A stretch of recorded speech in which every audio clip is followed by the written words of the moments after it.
La lluvia azotaba el parabrisas del lujoso auto negro, una bestia metálica y extranjera que luchaba por trepar por las venas fangosas de la Sierra Madre, desafiando la naturaleza salvaje de ese lugar olvidado. Dentro, Mateo agarraba el volante de cuero con los nudillos, blancos como huesos expuestos. Sus ojos reflejaban no el peligroso camino, sino un vacío tan profundo que se tragaba la luz de los faros y la tormenta misma. Era un hombre en fuga, huyendo de las sofocantes condolencias de la gran ciudad, buscando el único lugar donde el silencio coincidiera con la reciente tumba de su esposa e hijo. Los limpiaparabrisas libraban una batalla perdida contra el diluvio, así como su alma luchaba sin éxito contra el estridente recuerdo del accidente, el chirrido del metal, el olor a goma quemada y el silencio absoluto que siguió. Mateo no iba a esa ruina de piedra a construir una casa de verano.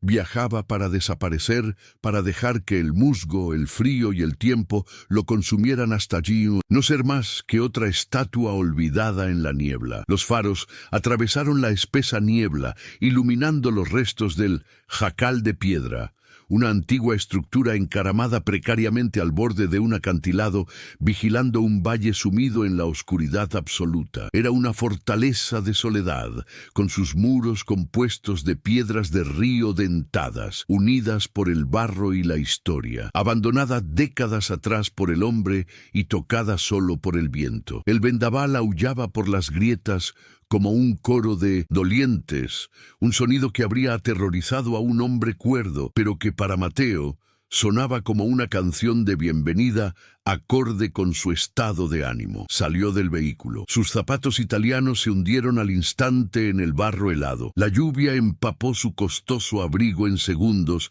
pegándole la tela a la piel. No corrió a refugiarse, se quedó allí, inmóvil, dejando que el agua helada le entumeciera la piel, deseando que también congelara los latidos de su corazón. Este era el final del camino, el lugar exacto donde finalmente dejaría de fingir estar vivo. Al abrir la pesada puerta de roble, hinchada por el agua, ésta se deslizó con un crujido que resonó por todo el valle, revelando un interior cavernoso que olía a tierra húmeda, moho y humo de leña vieja. Mateo esperaba encontrar el silencio hueco del abandono, el polvo de años intacto, el vacío perfecto para su dolor. En cambio, un rayo iluminó una escena que le dejó sin aliento y le heló la sangre. Acurrucada en el rincón más apartado y seco, sobre un montón de heno podrido y sacos viejos, había una figura que temblaba violentamente. Era una mujer joven, casi una niña, con los ojos abiertos de par en par por el terror, aferrando un trozo de madera como una espada y apretando contra su pecho un rebozo colorido y andrajoso. No estaba sola. El bulto de tela se movió, y el grito agudo e innegable de una vida recién nacida atravesó el trueno. Allí yacía una criatura rechazada por el mundo, refugiada en una tumba, armada solo con la ferocidad desesperada de una madre contra la tormenta y el intruso. Antes de continuar con esta historia, suscríbete al canal y dale a me gusta. Esto nos ayuda a seguir ofreciéndote historias inspiradoras como esta. Lupita contempló la imponente silueta en la puerta, con el corazón latiendo contra sus costillas como un pájaro atrapado en una trampa, temiendo que fuera el diablo que venía a cobrar su deuda, o peor aún, los hombres de don Rogelio. Su cabello negro se le pegaba a la cara por la humedad, su piel morena pálida por el hambre y el frío, pero su abrazo a los gemelos, Gabriel y Miguel, era férreo, inquebrantable. Había caminado kilómetros con los pies ensangrentados para escapar del juicio despiadado del pueblo, para mantener a sus hijos lejos del orfanato y la vergüenza pública que la perseguía como perros de caza. Vio a un hombre que parecía la muerte misma, alto y destrozado, mientras que Mateo vio una intrusión insoportable, un recordatorio palpitante de la vida que intentaba vomitar de su ser. El aire entre ellos crepitaba no con la electricidad de una tormenta, sino con la fricción cruda y cortante de dos tragedias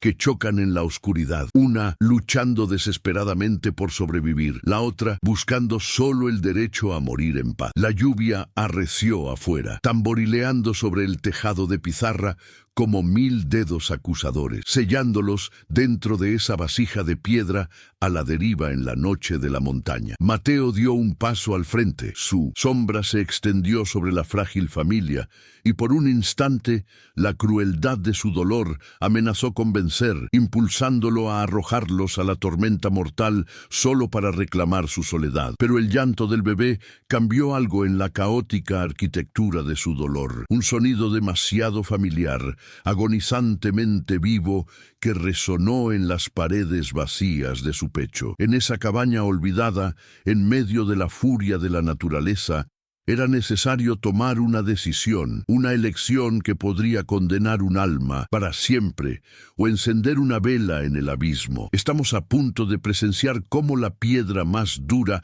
puede romperse no por la fuerza bruta, sino por la silenciosa e implacable persistencia del agua y la necesidad humana de cuidar. El amanecer en la Sierra Madre no trajo consigo un calor inmediato, solo una luz gris y lechosa que revelaba la inmensidad solitaria de los valles envueltos en una espesa niebla. El aire era tenue y cortante, con olor a pino húmedo, tierra removida y humo lejano de Mindodesint, madera de mezquite, impregnando la ropa y la piel con el inconfundible aroma de la montaña agreste. A lo lejos, el melancólico y rítmico repique de las campanas de la iglesia de San Juan se elevaba por las laderas, un recordatorio constante y sonoro de que Dios velaba por todo, pero rara vez intervenía en las dificultades de esa cumbre aislada. La cabaña de piedra, ahora visible en la tenue luz, parecía una antigua cicatriz en el verde paisaje, rodeada de robles retorcidos por el viento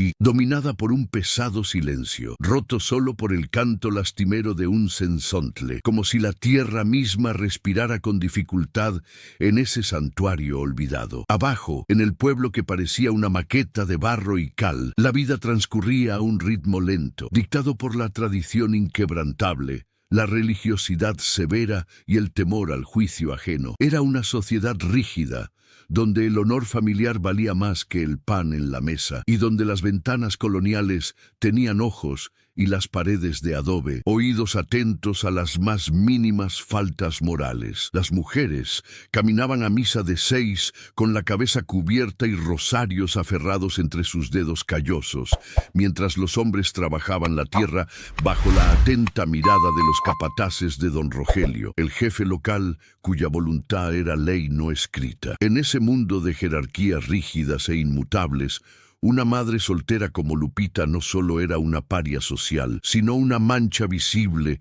en el tejido inmaculado de la comunidad, una afrenta viva que debía ocultarse o expulsarse para preservar la decencia. Bajo la fría y tenue luz de la cabaña, la luz de la mañana iluminaba la figura de Lupita con una claridad absoluta, revelando la estoica belleza de sus rasgos indígenas y el profundo agotamiento grabado bajo sus grandes ojos almendrados y alerta. Se movía con la economía de gestos silenciosos de quien había aprendido a sobrevivir con casi nada, calentando una tortilla vieja sobre un fuego improvisado de ramitas húmedas, priorizando siempre el escaso calor para los pequeños Gabriel y Miguel. Sus manos, callosas por el duro trabajo en la milpa y manchadas de tierra, contrastaban dolorosamente con la infinita y delicada ternura con la que ajustaba el rebozo desgastado y colorido alrededor de sus hijos. Llevaba dentro de sí la fuerza ancestral de las mujeres de esa tierra, una resiliencia forjada por el dolor y una fe inquebrantable, manteniendo su dignidad incluso cuando el mundo insistía en verla como algo desechable. El contraste entre los dos ocupantes forzados de ese refugio era violento, visual y palpable, como si dos universos distintos hubieran colisionado accidentalmente en el fin del mundo. Mateo, con su reloj suizo, que valía más que todas las casas del pueblo juntas, y su ropa finamente confeccionada, ahora arrugada y manchada de barro, representaba un mundo de excesos, intelectualismo y un vacío espiritual moderno y cínico. Al otro lado de la fogata, Lupita y sus bebés eran la imagen de la absoluta escasez material, pero rebosaban una vitalidad urgente, una conexión visceral y sagrada, con la vida que Mateo intentaba rechazar desesperadamente.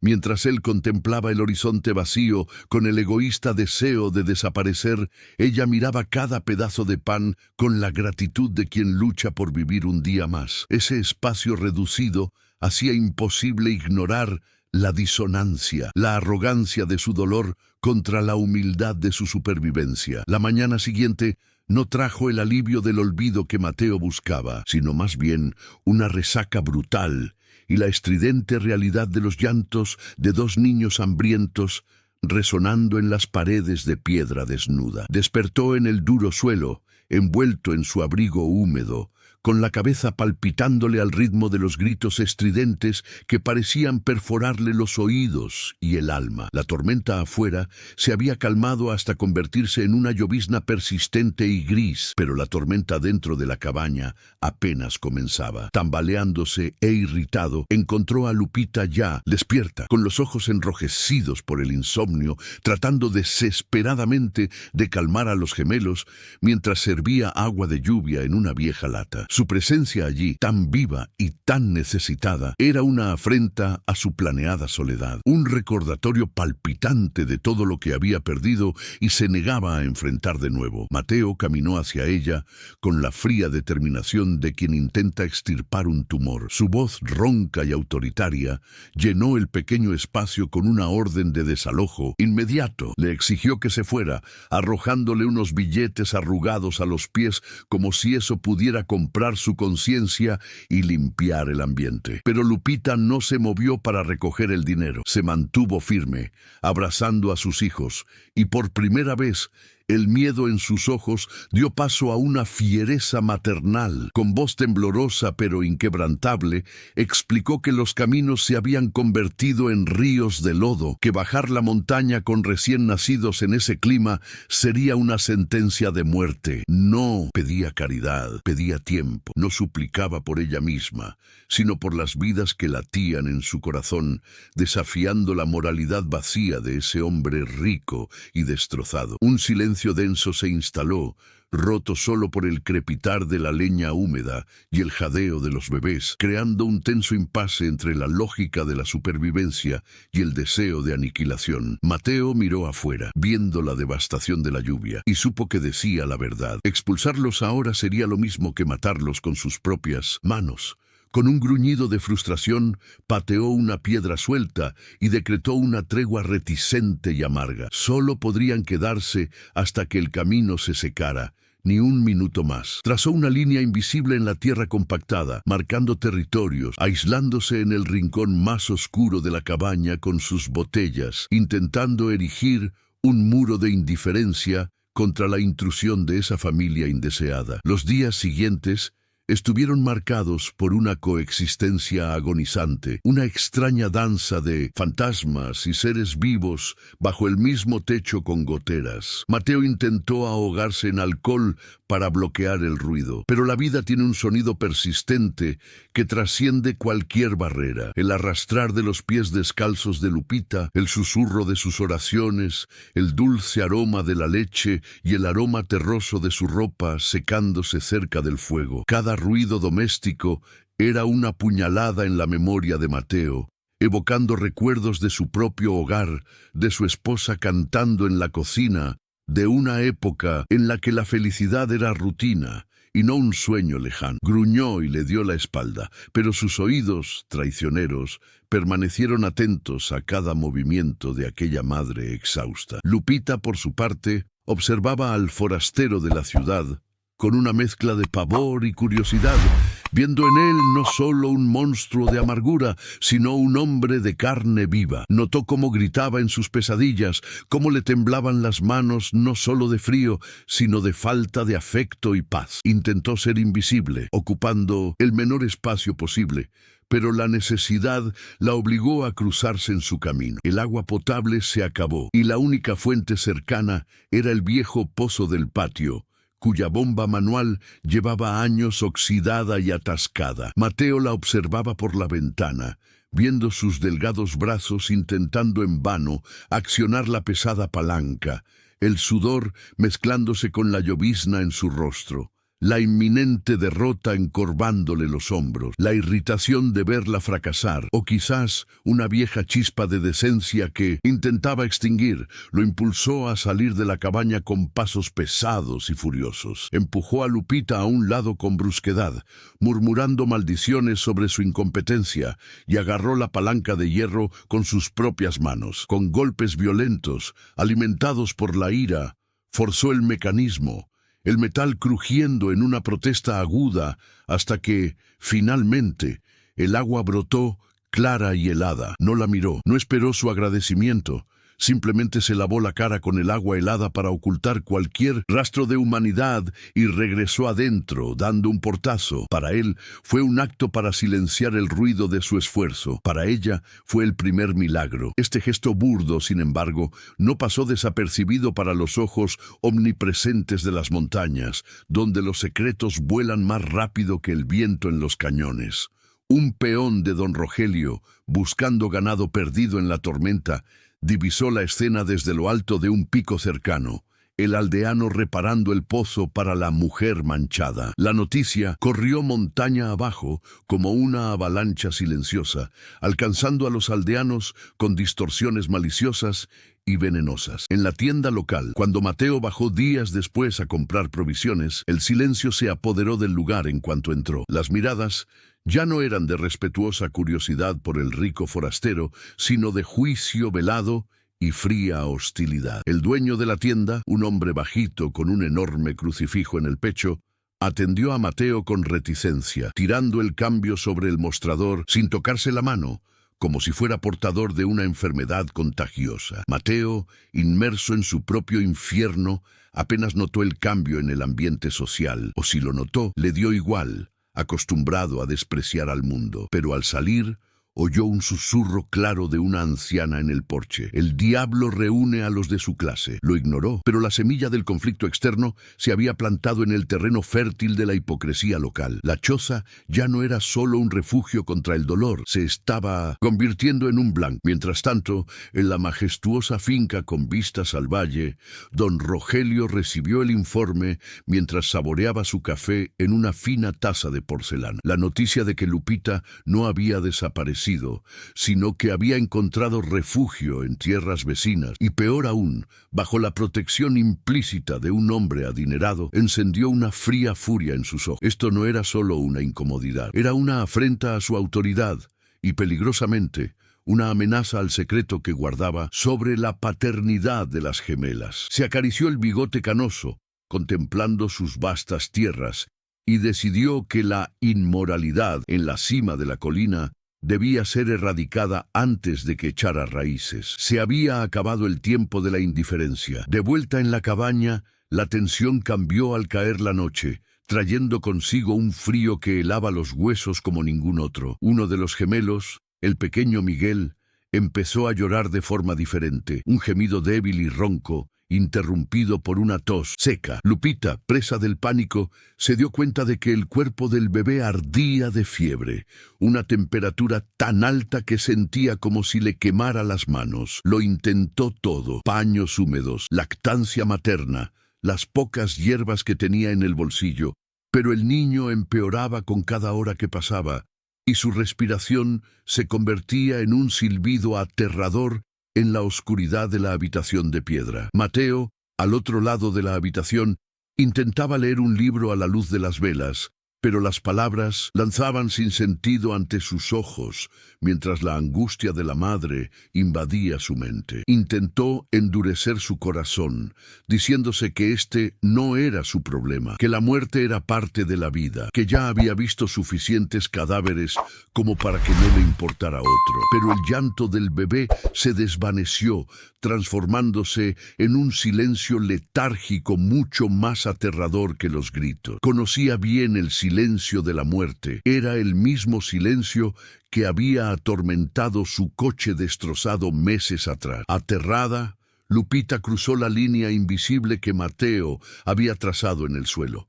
Cayó de rodillas ante él, aferrada al pequeño bulto febril que le ofrecía, mientras las lágrimas le limpiaban el hollín del rostro. No tenía palabras, solo un gemido gutural de súplica ofreciendo su propia vida a cambio de la de su hijo. Mateo miró el rostro amoratado del niño y por un instante no vio al hijo de un extraño, sino el rostro de su propio hijo perdido. La armadura de cinismo que había construido, ladrillo a ladrillo, se resquebrajó bajo el peso de esa inocencia agonizante. Se puso de pie de un salto, sus instintos latentes tomaron el control, el recuerdo de un solucionador de problemas emergiendo del caos. ¡Agua! ¡Traigan agua fría y alcohol! ¡Ahora!, ordenó con voz firme y clara por primera vez en meses.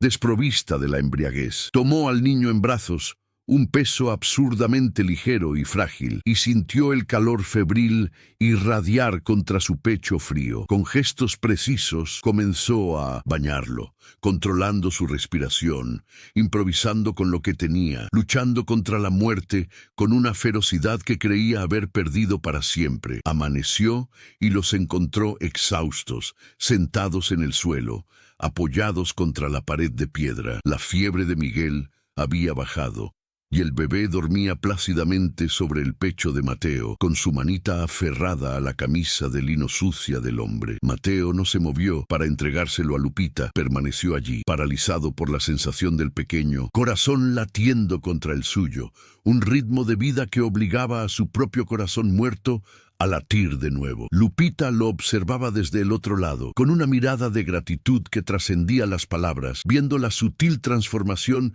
en el rostro del hombre. Las líneas de amargura se habían suavizado, reemplazadas por una expresión de doloroso asombro. Esa noche, al salvar al niño, Mateo había cometido el error fatal de alguien que quiere morir. Se había preocupado. La luz de la mañana, tras la fiebre, trajo una tregua silenciosa, disipando los últimos vestigios de la tormenta y dejando en el aire una claridad que exponía la intimidad forzada de su convivencia. No hubo conversaciones sobre lo sucedido, ningún agradecimiento formal que pudiera romper la fragilidad del momento, solo un cambio palpable en la gravedad que orbitaba entre ellos. Mateo no se retiró a su rincón oscuro como de costumbre. En cambio, se encontró observando a Lupita amamantar a los niños con una nueva reverencia, reconociendo en esas figuras la tenacidad de la vida que creía haber despreciado. Comenzó a reparar las ventanas rotas con tablas viejas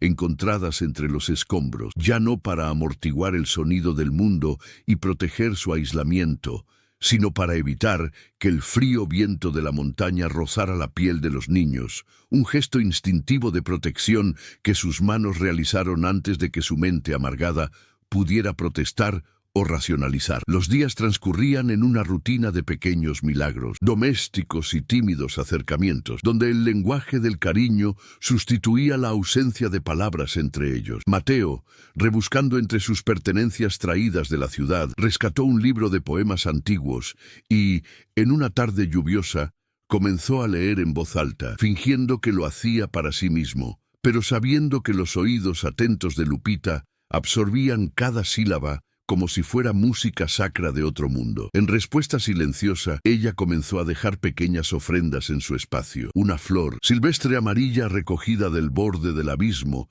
sobre la tosca mesa, o una tortilla perfectamente tostada junto a su botella de whisky, cada vez más llena. Eran diálogos silenciosos de gratitud y reconocimiento, frágiles puentes construidos sobre el abismo de sus clases sociales y dolores distintos, donde donde él despejaba la maleza que obstruía la entrada y ella remendaba sus delgadas camisas con hilo grueso, cosiendo sin darse cuenta sus heridas invisibles. Sin embargo, cuanto más penetraba la luz en los muros de piedra, más se alargaban las sombras en el exterior, emanando del valle donde el juicio moral nunca dormía. Cuando Mateo regresó al pueblo a buscar provisiones, se encontró no solo con el habitual silencio hostil, sino con un rechazo rotundo. El lechero le dio la espalda bruscamente y manos invisibles que acechaban en los estrechos callejones lanzaron piedras a la ventanilla de su coche. La comunidad,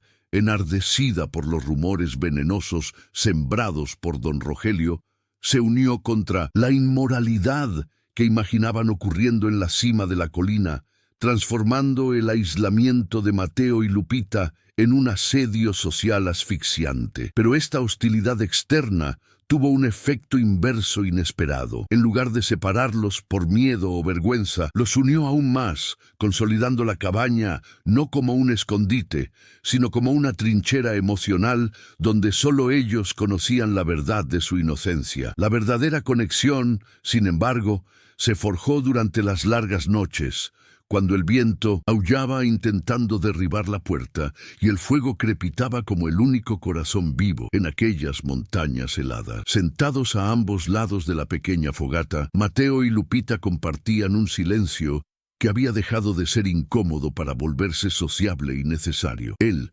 limpiando sus gafas con gestos lentos y pensativos. Ella, acunando a los gemelos con un hipnótico y ancestral balanceo. Hubo un momento en que sus miradas se encontraron por encima de las llamas danzantes, y Mateo ya no vio a la madre soltera ni al problema, sino a una mujer de coraje inquebrantable, y ella ya no vio al rico amargado, sino a un hombre herido capaz de una inmensa ternura. Sin que se tocaran las manos ni se hiciera una declaración romántica, se forjó allí un vínculo indestructible, la profunda lealtad de los náufragos que contra viento y marea encuentran un pedazo de tierra firme en el otro. La frágil paz que se había instalado en la cima de la colina fue brutalmente quebrantada en una tarde, nublada por la ruidosa llegada de una camioneta de lujo escoltada por jinetes, rasgando el silencio del santuario como una profanación metálica. Don Rogelio descendió del vehículo con la silenciosa arrogancia de quien posee no solo la tierra, sino también las almas que la habitan, aplastando con sus pulidas botas de cuero las flores silvestres que Lupita había plantado con tanto cuidado en la entrada. No llegó gritando, lo cual habría sido menos aterrador, sino con una sonrisa paternalista y gélida, inspeccionando la estructura de piedra con la mirada clínica de un verdugo que busca el punto débil de su víctima. Mateo salió a recibirlo, limpiándose las manos manchadas de grasa, y el choque entre ambos hombres fue inmediato. La autoridad urbana y decadente de Mateo contra el poder feudal y absoluto de Rogelio. Una silenciosa colisión de mundos donde la ley escrita de la ciudad tenía poco valor frente a las costumbres ancestrales e implacables de aquella aislada cordillera. El granjero no se dignó hablar con Lupita, quien observaba desde la ventana con los gemelos apretados contra su pecho, temblando como una hoja al viento, pero sus palabras, a Mateo, estaban calculadas para destruir. Con un tono de falsa preocupación cívica, Rogelio disertó sobre la inmoralidad de mantener a una mujer de dudosa reputación y bastardos bajo el techo de un caballero, insinuando que tal arreglo manchaba el honor de toda la comunidad y ofendía a Dios. Dejó claro, con venenosa sutileza, que sabía exactamente quiénes eran esos niños, nietos indeseados, a quienes prefería ver lejos para no complicar herencias ni reputaciones, pero enmascaró su interés personal bajo el manto de la decencia pública. La amenaza era velada, pero afilada como una navaja. Si Mateo no quitaba la suciedad de su propia piedad por su propia voluntad, la comunidad,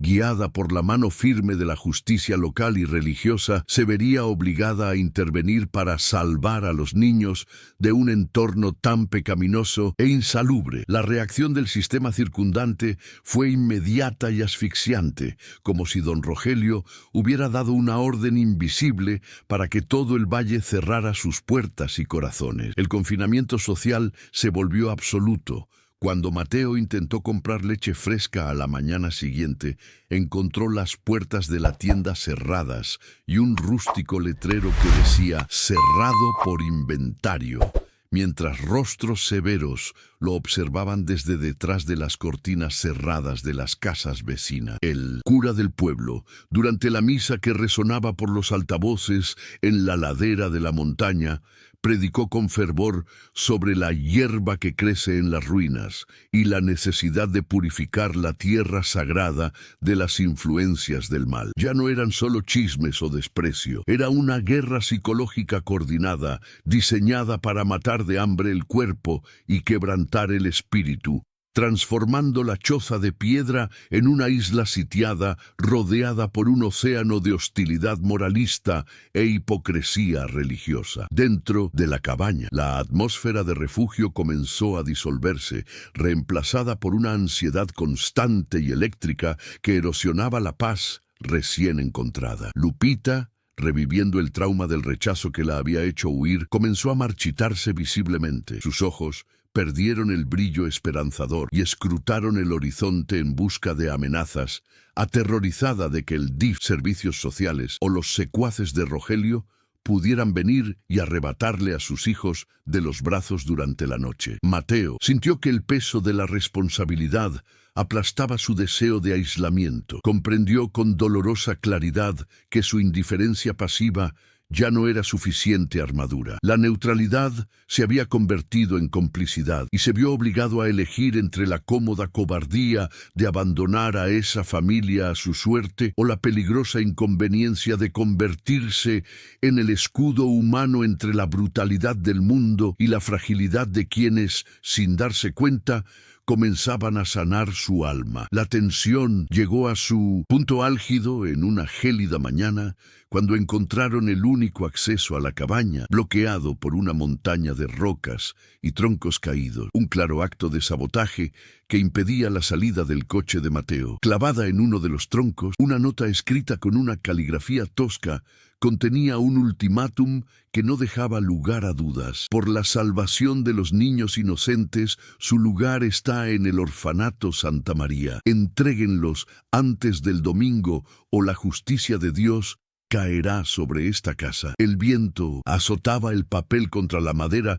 como una advertencia mortal. Ya no se trataba de reputación ni de incomodidad social. La amenaza ahora era de separación forzada y violencia inminente. Mateo leyó la nota, la arrugó en el puño hasta que se le pusieron los nudillos blancos y miró a Lupita, que lloraba en silencio en la puerta de la cabaña. Se acabó el tiempo de las palabras. El asedio había terminado. Mateo no respondió al ultimátum con huida ni miedo, sino con una brutal acción física que marcó el fin de su pasividad suicida. Bajo el implacable sol del mediodía, que hacía brillar el aire sobre las piedras, se quitó su costoso abrigo y comenzó a retirar, piedra a piedra, la barricada que bloqueaba el camino. Sus manos, acostumbradas a dibujar planos y firmar contratos, sangraban y se ampollaban al arrastrar los pesados troncos, pero no se detuvo, impulsado por una furia silenciosa y redentora. El sudor le corría por la espalda,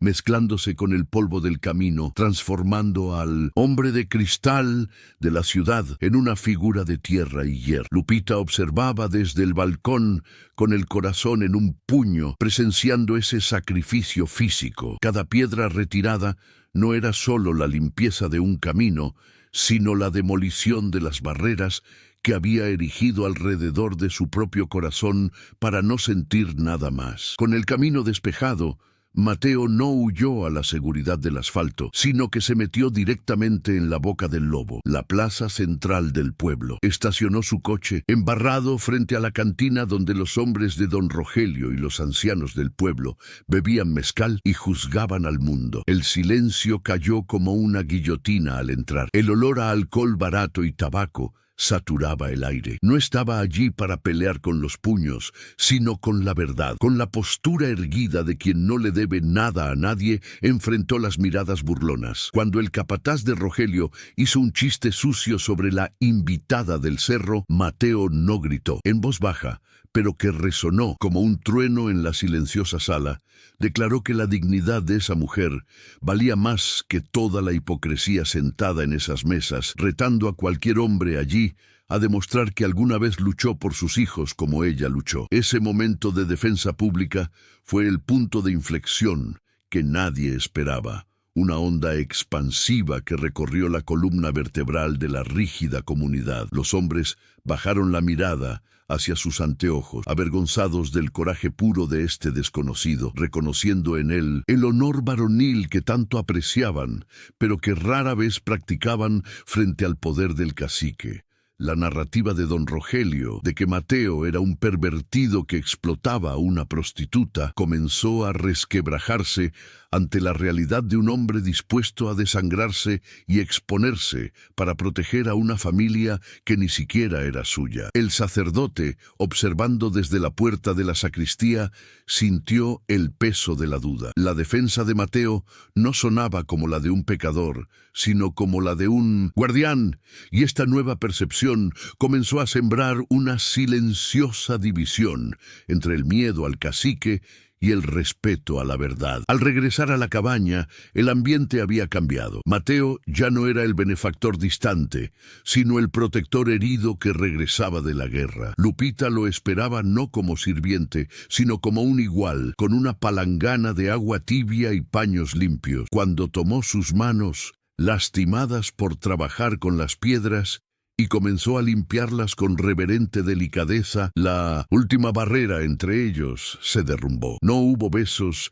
ni declaraciones de amor romántico, que habrían sido demasiado pequeñas para ese momento, sino una intimidad abrumadora nacida del dolor compartido. El roce de su piel callosa contra la de él era un juramento silencioso, una fusión de sus soledades en algo más fuerte, una alianza forjada no con oro, sino con sangre y agua, bajo el techo de aquella ruina que ahora parecía un castillo. Fue en esta quietud, cargada de significado, que se reveló la verdadera profundidad de su vínculo, que trascendía la mera supervivencia. Mientras Lupita le vendaba las manos, Mateo, con la voz entrecortada por la emoción y la mirada perdida, confesó por primera vez lo que lo había llevado allí. La visión de su propia familia arrebatada, la impotencia de tener todo el dinero del mundo y no poder comprar un segundo más de vida para sus seres queridos. Lupita no le ofreció un consejo vano de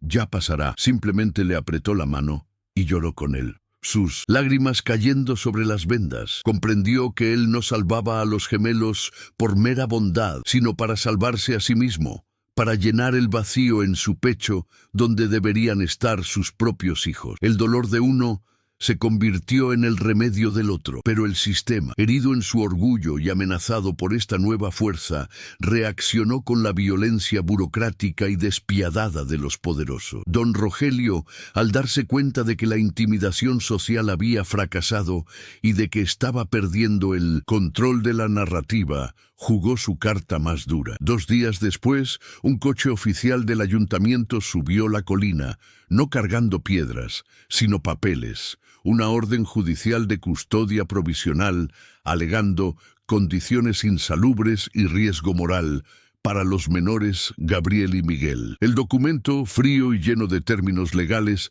era una sentencia de muerte para el alma de Lupita, amenazando con trasladar a los niños a un orfanato estatal en la ciudad vecina en 48 horas, a menos que abandonara la propiedad y los niños fueran entregados voluntariamente. La llegada de la notificación transformó el miedo en pánico absoluto en la cabina. El aire se enrareció como si le hubieran succionado el oxígeno. Lupita se desplomó. aferrada a las piernas de Mateo. El terror de perder a sus hijos era mayor que el miedo a su propia muerte. Pero Mateo, al leer el documento, sintió una transformación definitiva en su interior. La apatía depresiva que lo había definido durante meses se evaporó, reemplazada por una claridad fría y peligrosa. Sabía leer entre líneas ese ataque. Conocía el lenguaje de los hombres que usan la ley como arma, porque él alguna vez fue uno de ellos. Ese papel no era el final, era una invitación a una batalla que sabía librar, y ahora tenía una razón para ganar. La tensión entre el deber de irse y el deseo de quedarse alcanzó su punto máximo aquella noche de insomnio. Mateo podría haber cogido su coche y marcharse, dejando atrás aquella tragedia rural, para regresar a su cómodo y seguro luto en la ciudad. Su reputación estaría a salvo, su vida sin complicaciones, pero al ver a los gemelos durmiendo, ajenos a la tormenta que se avecinaba, y a Lupita velando por su sueño como una leona herida, comprendió que su honor ya no residía en su nombre ni en su cuenta bancaria, sino en la silenciosa promesa que les había hecho a aquellas piedras. Tomó su teléfono satelital, que había mantenido apagado en el fondo de una maleta durante meses, e hizo una llamada. Ya no se escondía del mundo. Estaba convocando la guerra contra él. La mañana decisiva no llegó con la tenue luz de la esperanza, sino con el rugido mecánico y gutural de un tractor amarillo que subía por el camino de tierra, una bestia de hierro enviada a devorar la historia. El sonido de las orugas metálicas crujiendo sobre la grava reverberó por el valle como un terremoto, haciendo vibrar en protesta las antiguas piedras de la cabaña y a los pájaros huir de los árboles en bandadas caóticas. Detrás de Mentosintona, la máquina, como un general en un desfile victorioso, venía don Rogelio a caballo, flanqueado por el alguacil y un pequeño grupo de curiosos lugareños, atraídos por la promesa de espectáculo y castigo. El polvo levantado por la procesión oscurecía el sol, proyectando una sombra prematura sobre el refugio, mientras que el acre olor a diésel se mezclaba violentamente con el aroma puro de las montañas, señalando que el mundo moderno e implacable había llegado para cobrar su deuda de sangre y piedra. Dentro de la cabaña, el pánico tenía una textura física, fría y paralizante, helando la sangre de Lupita mientras se apresuraba a cerrar la puerta, que sabía inútil ante la fuerza bruta que se acercaba. Agarró a los gemelos de su cuna improvisada con tanta fuerza que empezaron a llorar. Un sonido perdido en el rugido del motor que se detuvo a pocos metros de la entrada, con su hoja de acero alzada como una guillotina suspendida. Miró a Mateo, sus grandes ojos rebosantes de un terror ancestral, el miedo de quien sabe que la justicia humana rara vez protege a los pobres y a las madres solteras. Se los llevarán, susurró, no como una pregunta, sino como una sentencia final, su cuerpo encogiéndose contra la pared del fondo, intentando convertirse en piedra, intentando desaparecer en la estructura que estaba a punto de derrumbarse sobre sus cabezas. Mateo, sin embargo, no compartía su pánico. Una calma extraña y mortal lo había invadido, la serenidad de quien ya ha muerto una vez y no teme volver a morir. Se puso el abrigo, ahora limpio y cepillado, y por primera vez en meses se afeitó, revelando el rostro anguloso y firme que se había ocultado bajo la máscara de dolor y abandono. No pronunció una palabra de consuelo vacío, simplemente tocó el hombro de Lupita con una firmeza que prometía protección absoluta y caminó hacia la puerta. Al abrirla, no emergió como el ermitaño loco que el pueblo imaginaba, sino con la autoridad innata de quien había dominado rascacielos y destinos, sus pasos resonando en el repentino silencio que siguió al apagado del motor del tractor. Se plantó en el camino de la máquina, una figura solitaria de carne y hueso contra toneladas de acero y arrogancia, con sus zapatos lustrados, pisando firmemente el lodo que había ayudado a limpiar. Don Rogelio, desde lo alto de su silla, sonrió con desdén, confundiendo la postura de Mateo con la terquedad de un necio a punto de ser aplastado. El ranchero le gritó que se apartara, blandiendo la orden judicial como un arma. proclamando a los cuatro vientos que la estructura era una ruina condenada, un peligro físico para los niños y un cáncer moral para la comunidad que debía ser erradicado de inmediato. La multitud murmuró en señal de asentimiento, condicionada a obedecer la voz del dinero, esperando ver al forastero arrastrado por los agentes de la ley que aguardaban la señal. Pero Mateo no se inmutó ni un ápice, ni siquiera cuando el conductor del tractor aceleró el motor en una amenaza estridente, escupiéndole humo negro en la cara. En lugar de retroceder, levantó la mano no en señal de rendición, sino pidiendo silencio, un gesto tan autoritario que, increíblemente, el ruido cesó. Miró a don Rogelio a los ojos, y luego, con una mirada intensa, se abrió paso entre la multitud y comenzó a hablar. Su voz no temblaba, se proyectaba con la claridad de una campana, revelando no solo la defensa legal de la propiedad que había adquirido legalmente, sino la devastadora verdad que albergaba. «Llaman a esto ruina», empezó, señalando las piedras a su espalda. «Pero esta ruina tiene más amor en sus grietas que todas sus mansiones encaladas de mentiras». Fue entonces cuando la revelación emocional, el secreto de su dolor, le fue arrancado del pecho y expuesto al sol para desarmar a sus enemigos. Mateo relató, con crudos detalles que hicieron que las mujeres del pueblo se taparan la boca, la noche en que perdió a su esposa y a su hijo pequeño, describiendo el silencio insoportable de una casa perfecta y vacía que lo llevó a morir en esa montaña. Confesó que fue allí para enterrarse, para ser olvidado, pero que encontró en esas piedras y en esa madre impura lo único que el dinero y la religión no podían darle: una razón para respirar. «Yo era el muerto aquí»,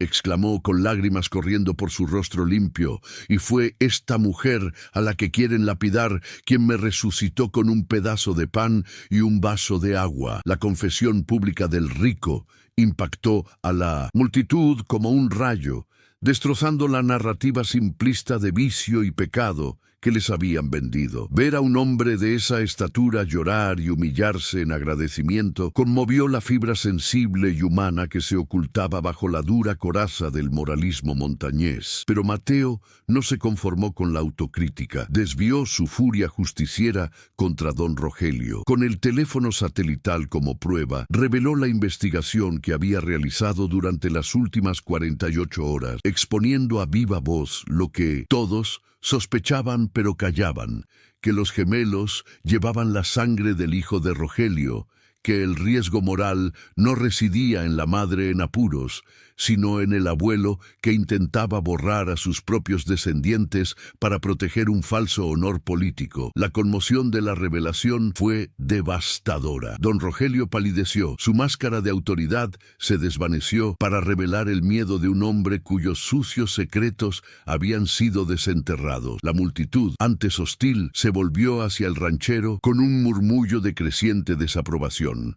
El peso de la vergüenza cambió de bando en el tablero social. Mateo dio un paso al frente, acercándose al caballo, y lanzó su último desafío: el precio exorbitante que estaba dispuesto a pagar. «Si tocas una piedra de esta casa o un pelo de estos niños, tendrás que pasar por encima de mí, y te garantizo que tengo suficiente poder y dinero para sepultar este valle en demandas hasta el fin de los tiempos. Pero no lo haré por odio, lo haré porque esta es mi familia ahora». Al pronunciar esas palabras, «mi familia», Mateo selló su destino y arrancó las velas de su antigua vida de aislamiento. Renunció a su privacidad, a su dolor solitario y a su libertad de irse, eligiendo unir su vida a esa mujer y a esos niños antes que a nadie. Fue un sacrificio de su antigua identidad para forjar una nueva, un acto de paternidad espiritual que trasciende la sangre. Lupita,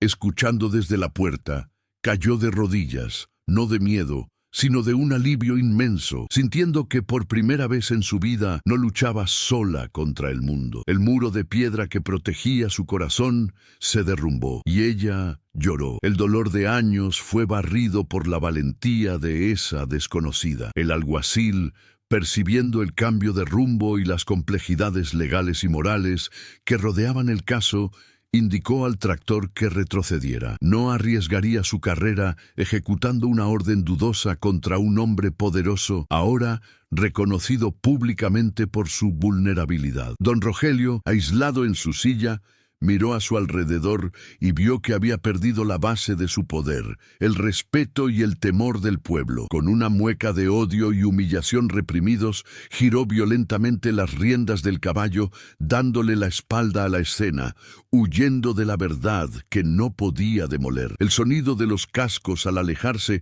sonó como una rendición. La multitud comenzó a dispersarse lentamente, pero el ambiente ya no era de juicio, sino de silenciosa reverencia. Algunos hombres saludaron a Mateo con la mano en el sombrero. Algunas mujeres hicieron la señal de la cruz hacia Lupita, una silenciosa súplica de perdón. El tractor descendió la colina. El rugido del motor se desvaneció en la distancia, devolviendo a la cima el sonido del viento y el canto de los pájaros. Mateo permaneció allí, temblando de adrenalina y emoción, hasta que sintió una mano pequeña y cálida tocar la suya. Era Lupita, quien había salido de la casa con los gemelos en brazos. No dijeron nada, pero permanecieron uno al lado del otro, observando cómo se asentaba el polvo, sabiendo que se había evitado la ruina, pero, más importante aún, se habían salvado mutuamente de la ruina de sus propias vidas. Los días posteriores al enfrentamiento en la colina trajeron una revolución silenciosa a la Sierra Madre, alterando la textura de la realidad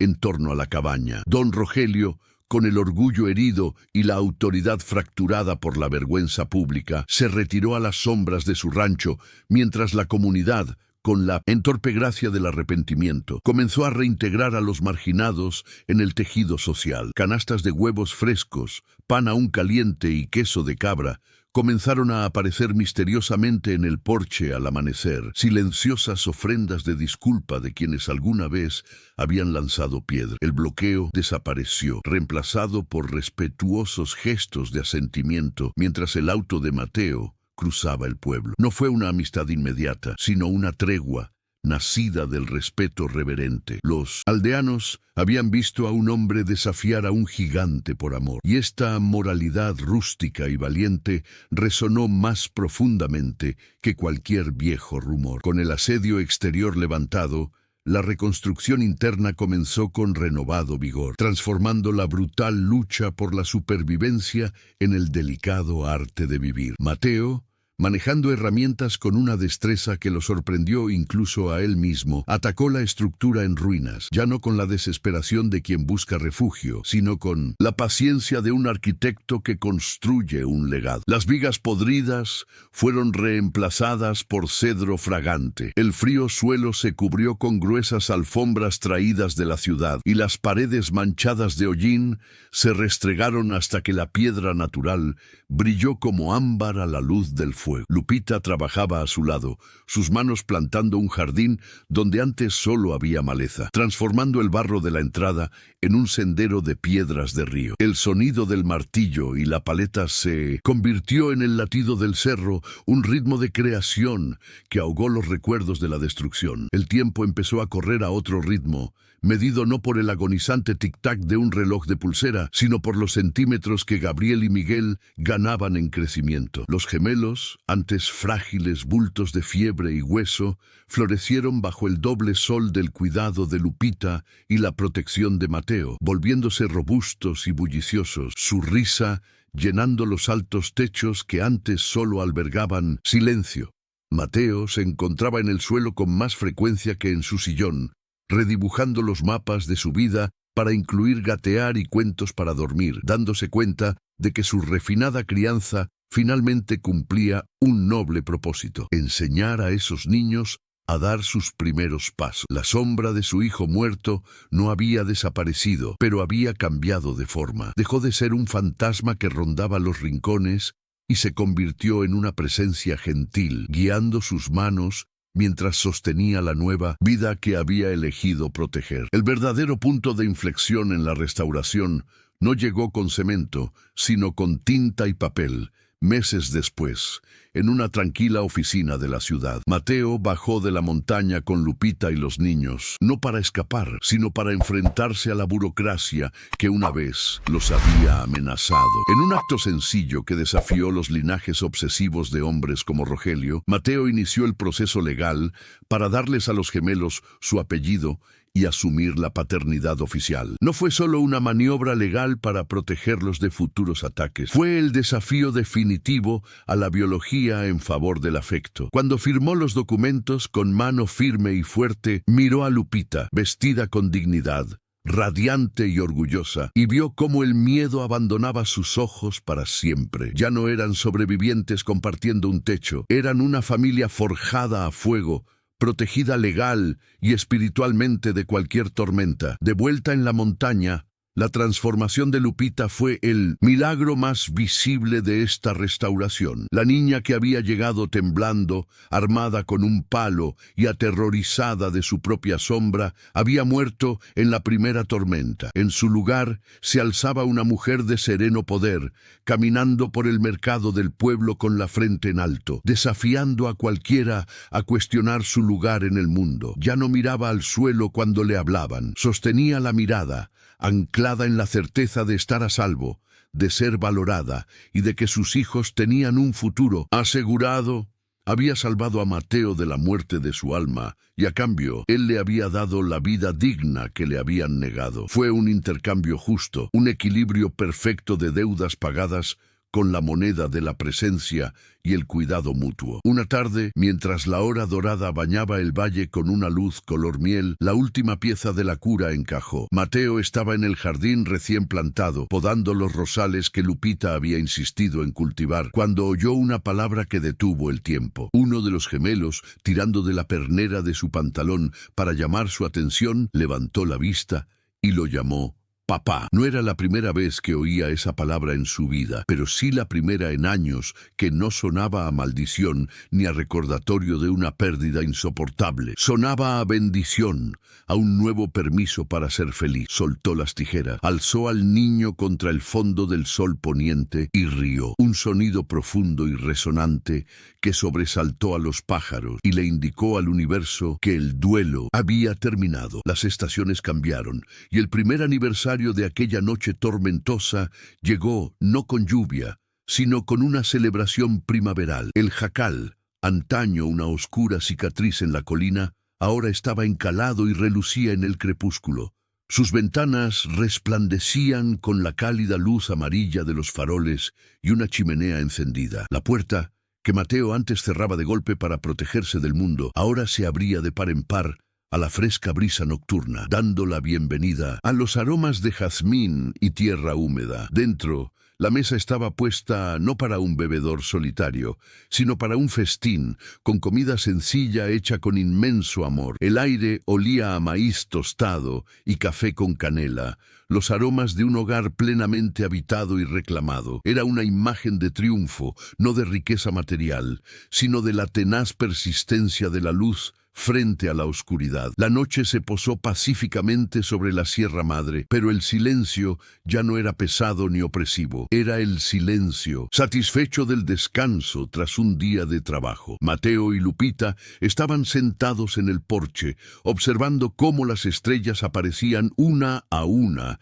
sobre la silueta de las montañas que habían presenciado su calvario. No necesitaban hablar. El ritmo de sus mecedoras y la respiración tranquila de los niños que dormían dentro lo decían todo. La ruina había sido reconstruida, pero, más importante aún, las ruinas que contenían habían sido despejadas para dar paso a esta nueva estructura. Al salir la luna, iluminando el camino que ya no estaba bloqueado, la certeza se apoderó de ellos. La vida, como el agua, siempre encuentra un camino, y el amor es la argamasa que mantiene unidas las piedras cuando todo lo demás amenaza con derrumbarse. La verdadera redención nunca se encuentra en la huida ni en el aislamiento de los muros de piedra, sino en la valentía abrumadora de abrir la puerta cuando la tormenta arrecia y exige refugio. La cabaña, destinada a ser el mausoleo de un hombre destrozado por el dolor,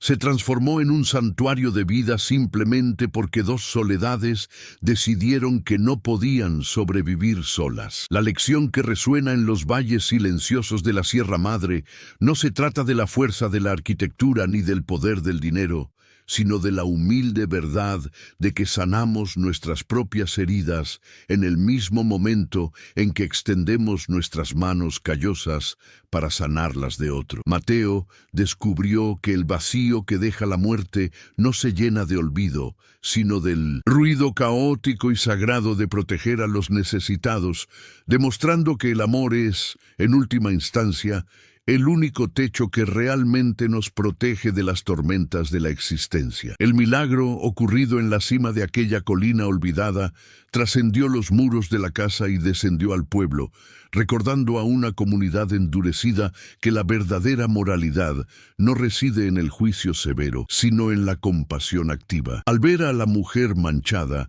y al extranjero amargado construir un hogar digno sobre los escombros del prejuicio, los aldeanos se vieron obligados a confrontar sus propias reflexiones distorsionadas. La historia de Mateo y Lupita enseña que la dignidad humana es innegociable y que, a menudo, aquellos a quienes la sociedad descarta son precisamente los portadores de la luz que necesitamos para ver nuestros propios caminos. La justicia divina operó allí no mediante castigos ni truenos, sino mediante la silenciosa reescritura de destinos aparentemente condenados, mostrando que no hay tierra tan árida donde la bondad no pueda echar raíces profundas si se riega con el agua limpia del coraje. Al final, el refugio perfecto no es un lugar físico delimitado por vallas, sino el espacio sagrado que creamos en nuestro interior para acoger a los demás sin reservas ni miedo. La antigua ruina ahora respira, sus ventanas brillan como faros en la oscuridad de las montañas, señalando que la noche más larga